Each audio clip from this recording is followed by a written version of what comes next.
he doing? Are you on? Is this? Yeah, Oh, it is. it's on. Yeah, and the governor's is up live now too. So. Yeah, okay. Yeah, let's talk after. I need to get his number from you too. I wanted to reach out. Okay. I don't have it. Yeah, I'll write it down.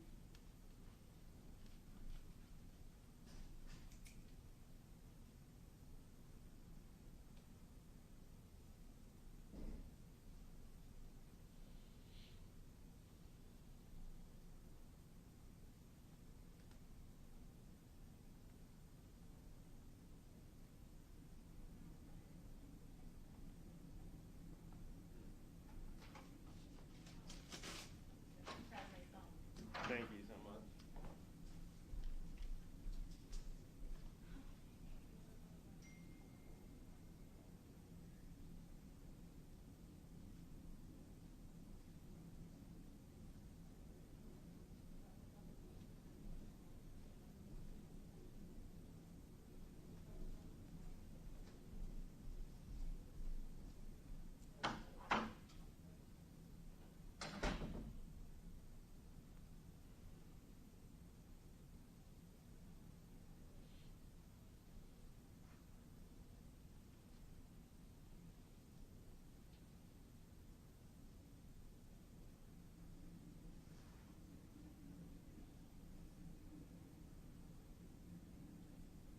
Hello.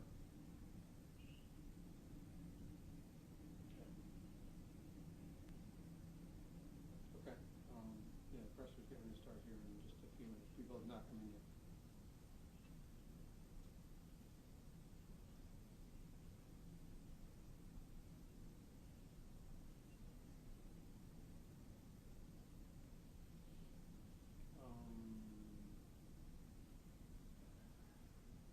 I think the mayor just got tested yesterday, so I don't know. Yeah, I think so. Yeah, he's.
shoe shine these days. That was your one question for the president. That's, yeah.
Well, good morning, everyone, and thank you all for joining us.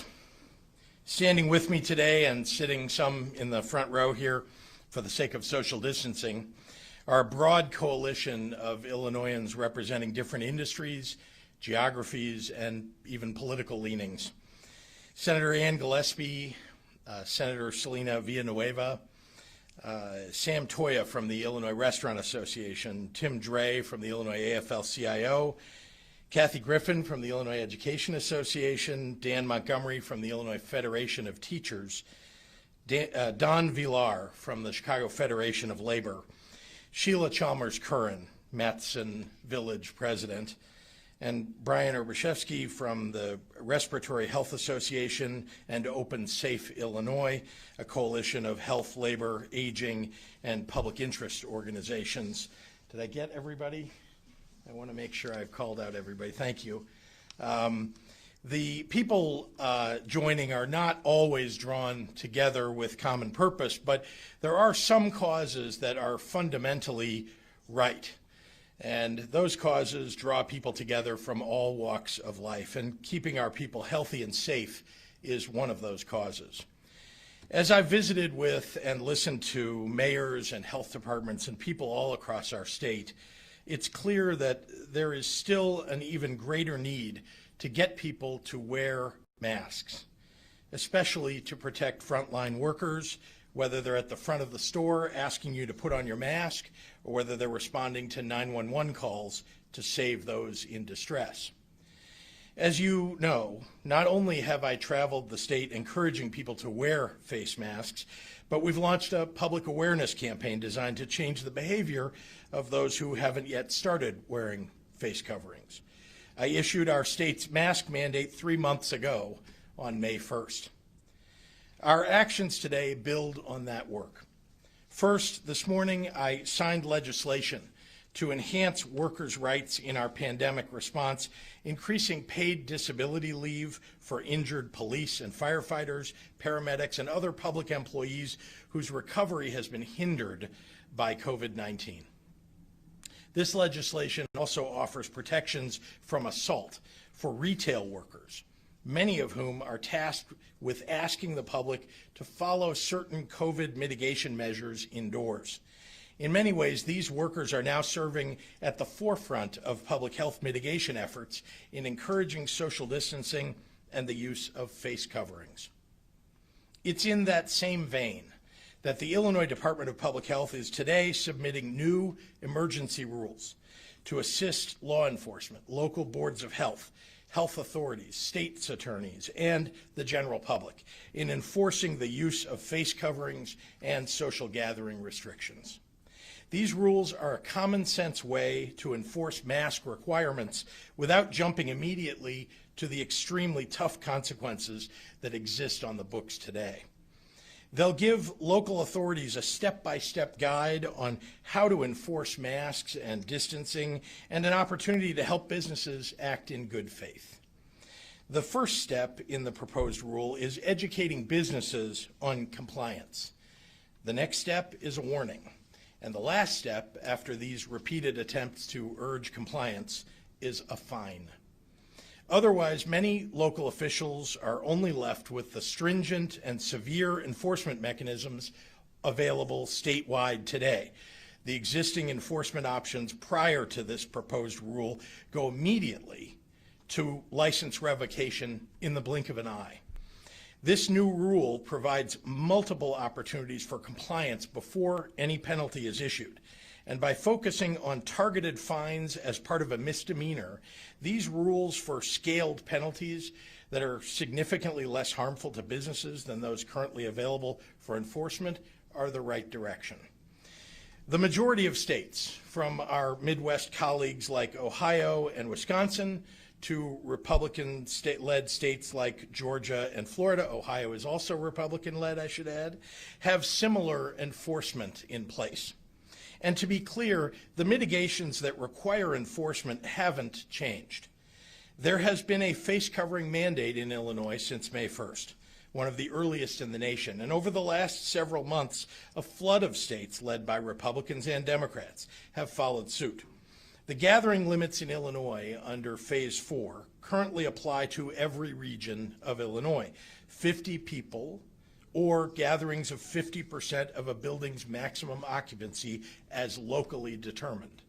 Schools must limit the number of people in one space to 50 or less. This new rule is focused on businesses, organizations, schools, and childcare facilities. Individuals are not subject to any penalty under this rule, but are nevertheless required to wear masks in public. Let me repeat that. This rule does not deliver penalties to any individual private citizen because of noncompliance. It is, nevertheless, their obligation under the law.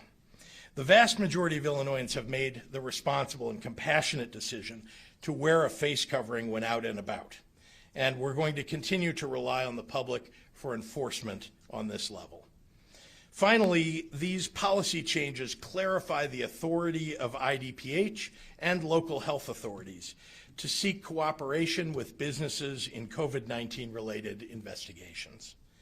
Illinois has made substantial progress in our fight against COVID-19 because the vast majority of communities and business owners have done the right thing and followed the public health guidance. These rules will help ensure that the minority of people who refuse to act responsibly won't take our state backward. I ask that members of the General Assembly who serve on JCAR move forward expeditiously and give local health departments, law enforcement, and communities the tools they need that are proven to stop the spread of COVID-19. Since the earliest days of our pandemic response, Illinois has been consistent in its mission, prioritizing the well-being of our people. Things are hard right now. I get that. And the people standing here with me today get that. But when it's hard, especially when it's hard, we have to make sure that Illinois supports all the people who call this state home. And when we prioritize our first responders and our workforce, when we put public health above politics, when we choose to keep our neighbors and our loved ones safe and our businesses open, that's what it means to be all in Illinois. Thank you, and now I'd like to turn it over to a great leader in Springfield, Senator Gillespie. Senator, there you are. Thank you, Governor, and I'd like to thank my colleagues in the General Assembly for our work this session in protecting our frontline workers. We brought together numerous groups to the table focusing on protecting frontline workers from the risks that they are taking on our behalf. And this legislation is critical to ensuring their safety, protecting them and their families. So I thank you again for supporting that. You know, our numbers are trending upward in this state again, and no one wants to go backwards, and we're all tired. But this is a serious illness, and we all have to be serious about doing what we can to reduce the spread. With simple actions, wearing a face covering, maintaining social distancing, limiting the numbers of people at gatherings, we all can save lives and protect those frontline workers at the same time. Do it for those around you. Do it for healthcare workers. Do it for all our essential workers. Do it for your friends and family, your neighbors. Just do it. Thank you. And with that, I'd like to invite Kathy Griffin now.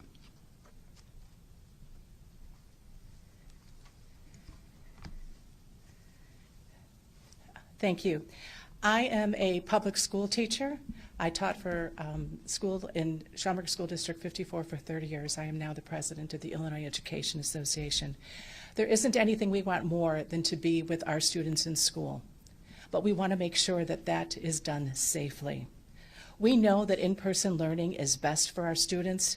However, each school district must develop a practical, enforceable safety plan that follows the guidance from the AAP, the CDC, the IDPH, and the ISBE, as well as paying attention to COVID data and positive cases in your community. These guidelines are quite simple. Everyone needs to wear a face covering, maintain social distancing, wash your hands. Temperatures should be checked of your children before they go to school. Develop cleaning and sanitizing procedures, along with the correct materials to clean and sanitize our schools, and make sure that everybody has appropriate PPE. The PPE for our cooks, for our custodians, our nurses, and those staff who are working with children with special needs, as well as some of those children, needs to be different than that of classroom teachers. If a school is not able to implement and follow, support, and enforce these guidelines, you should begin remotely for the safety of our children. This is not how we wanted to begin teaching with our kids this year. I say our kids because when they're part of our classroom, they're part of who we are. They're part of our family, and they touch our hearts in ways you cannot imagine. Their successes we celebrate. When they have struggles, we help them. We want to be with our kids, but we have to do so in a safe manner. I ask you, please, wear a face covering, maintain social distancing, do the right thing for your family, for your neighbors, for your community, and most of all, for the over 2 million students in the state of Illinois. Thank you. I would now like to introduce my colleague and friend, Dan Montgomery, President of the Illinois Federation of Teachers.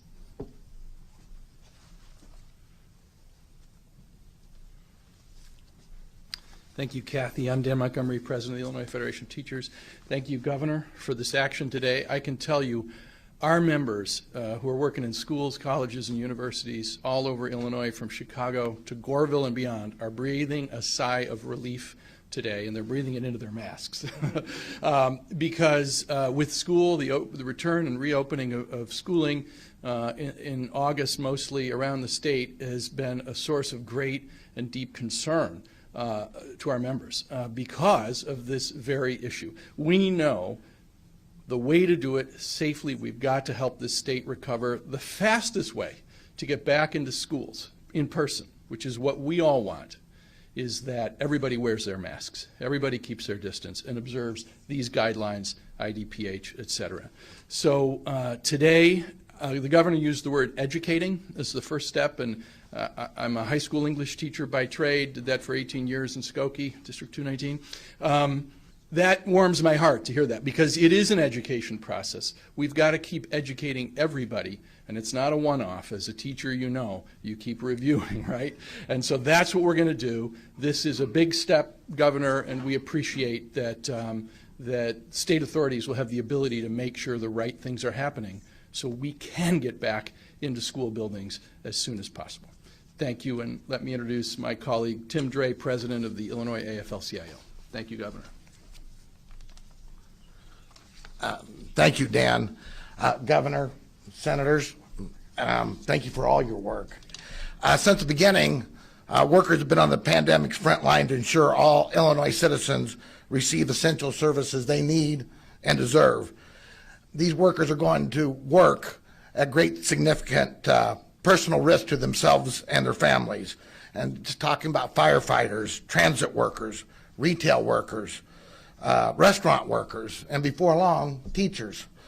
You know, they're called essential workers, but to us, they're much more than essential. They're heroes. They're on the front lines serving all of us. Businesses who do not enforce rules and customers who refuse to wear face coverings are putting workers in real danger, real danger.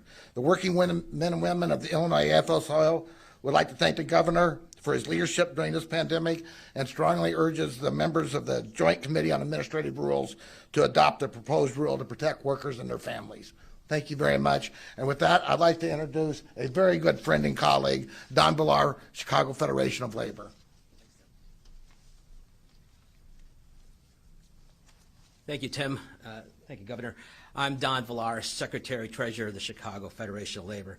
On behalf of CFL President Bob Ryder and the 300 local unions and affiliates that make up the CFL and the 500,000 union members across the city of Chicago, working men and women, thank you, Governor, for having us here this morning to join you.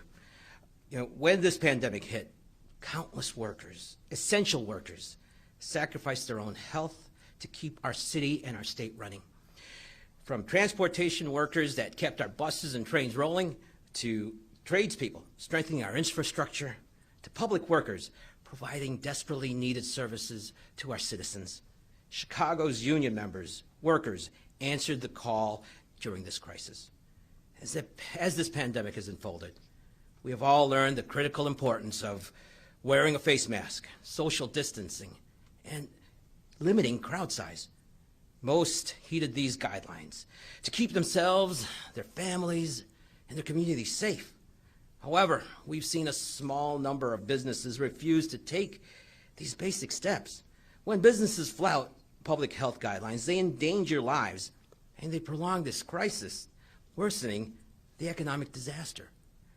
That's why we stand in support of this common sense emergency rule, which is, as the governor said, similar rules have already been adapted in other states.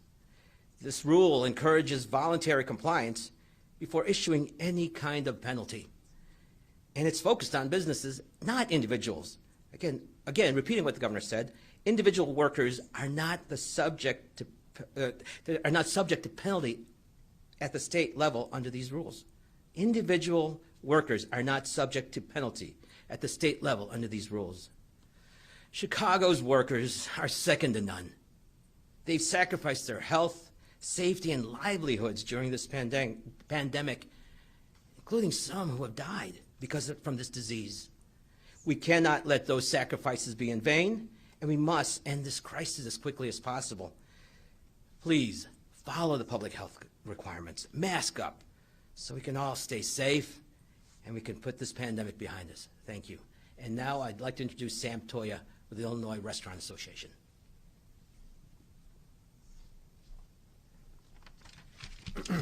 Thank you, Don. And good morning, everyone. Again, I'm Sam Toya with the Illinois Restaurant Association. The governor's order today is a further step to drive home the fact extra safety precautions and face coverings are necessary for everyone during this critical time. If we want to stay on a steady path and keep our progress with reopening, it's up to every individual to work collectively towards a common goal. It's not one group, one industry, one region. We all need to be rowing the same way. For restaurants and bars, the safety and welfare of our team members and guests is the top priority of all of this.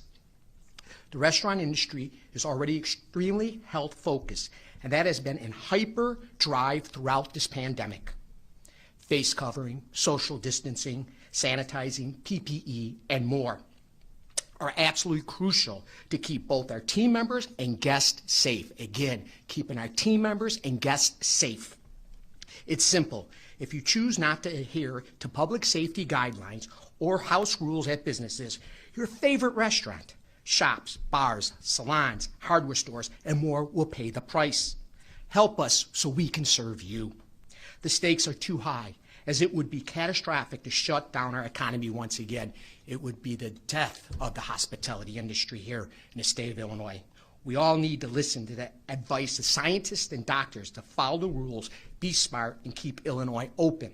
As we say at the Illinois Restaurants Association, covered faces keep open places. Now, I'd like to invite the governor up for Q&A. Thank you. Thank you, Sam. Thank you all, and I do want to, Senator Villanueva didn't get a chance to get up and speak today. We didn't want the program to go much longer, but I do want to recognize her again, and of course Senator Gillespie for their leadership in the General Assembly on issues of keeping our workers in particular safe and healthy. So, yeah, right over here, and then I'll get you. Governor, yes, sir. Everyone up here is making a point of stressing that this is not going to penalize individuals. That's right. Why not penalize individuals? Yep. Is that the best way to get compliance from workers, even if the business is, at large compliant, but the workers aren't, or if a customer isn't playing by the rules, and couldn't that take pressure off of employees having to interact with customers? Well, much of the interaction that's going on between people around the state is going on in establishments of business, in bars, restaurants, retail, many of the things that Sam Toya was talking about, salons and so on.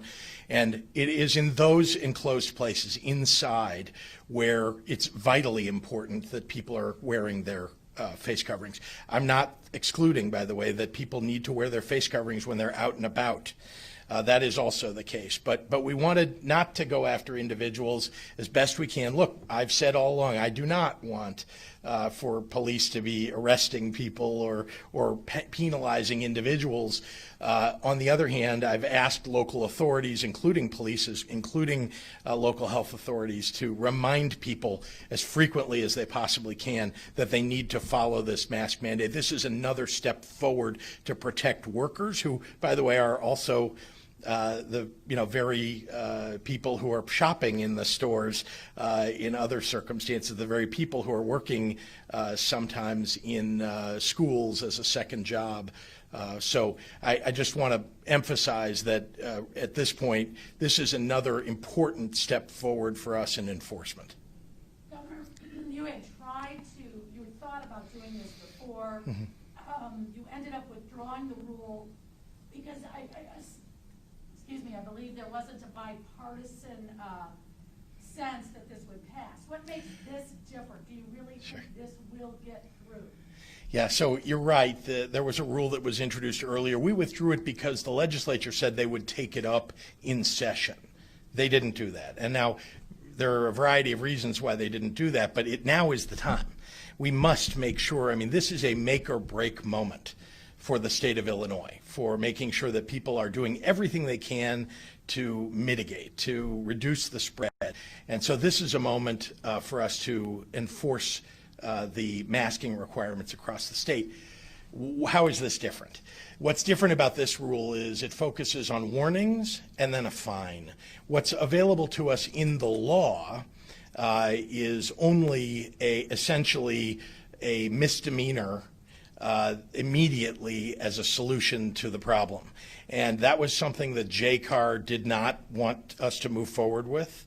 And so we made alterations. We've spoken with many members of the General Assembly, including members of JCAR. I can't tell you the political breakdown of how people will come down on whether we should wear masks or not, but I am confident that a majority of people in the state of Illinois, a vast majority, want us to have enforcement mechanisms and want us to make sure that people are wearing face coverings and following the mitigations. So, Governor, can you clarify this? Because I guess I'm not quite understanding what the enforcement is, who you're going after. So are you, if a customer comes in and does not wear a mask, but you're not going after the customer, are you then going after the business to say you're going to be fined for not But how do they force somebody to wear the mask? Businesses are doing this now. I think you're aware that there are many businesses that have somebody who is standing outside the front door, for example, who is telling people who are coming in, you must wear a mask, reminding them that they must wear a mask, and even sometimes offering them a face covering if they don't have one of their own. And so that's been going on for some time. There are some businesses that aren't doing that. And they need to be reminded and then fined if they are not following this rule for the state of Illinois. We want to make sure that our workers are safe, and also all the people who are shopping are safe, all the people who are in bars or restaurants or in other locations. We want to make sure that they're safe and healthy, and this is one way for us to make sure that businesses that have been scofflaws on this subject know that there is a real penalty at the end of the line here. How much of an impact do you see this having? Because right now, as I understand it, a municipality could make its own ordinance to have rules like this. So what kind of a difference could this have if municipalities that want to enforce strictly are doing so already, and those that don't agree with you on the masking are going to just brush this aside? The municipalities that have been responsible about this did this some time ago. They made sure they had some even stricter enforcement, typically, than what we're proposing here. And I've been encouraging that. As you know, I've traveled the state, many areas in downstate Illinois where I've met with mayors and spoken to groups of people and made sure that we're getting the media to spread the message. And it's worked. And places like Carbondale and Springfield, Sangamon County, and so on have indeed put in place enforcement mechanisms. But we wanted to make sure that there is a minimum enforcement mechanism for every county and every municipality across the state. This is it. But a state's attorney, a sheriff, they could choose to ignore this, couldn't they? Well, a state's attorney and a sheriff can choose to ignore that you're speeding. They can choose to ignore that you're, breaking the law in some other way, I suppose. But many of them are looking for an enforcement mechanism. They may not have been granted one by their county board or by the city council, but they know that people should be wearing masks, and they want something they can rely upon. I want to say also that this is very important for schools. You know that we have a mandate for schools that when they reopen, the schools that are opening, that they must wear masks. People must wear masks.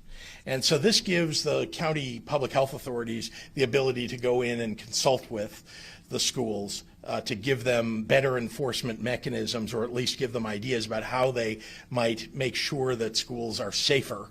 There are some areas of the state where there are school boards that are thinking that they want to open without masks. There are parents that are encouraging school boards in some areas of the state to open without masks. That is against the rules in the state of Illinois, and we now are giving the authority to county public health boards and county public health administrators to work with schools on improving those mitigations that they should have in place. Yes? One more. Oh, I have a couple from other reporters who aren't here. Okay. One of them is about schools on sports. Chris Ty from CBS 2 is asking, to much fanfare last week, we learned that athletes in all sports will be able to play. That plan, though, has yet to be signed off by IDPH, leaving athletic directors and coaches unsure what to tell their athletes about a season starting in 72 hours. What is holding this up, and should parents asked to sign COVID liability waivers by districts be concerned to do so? Two very different questions, so let me try to address the first one first.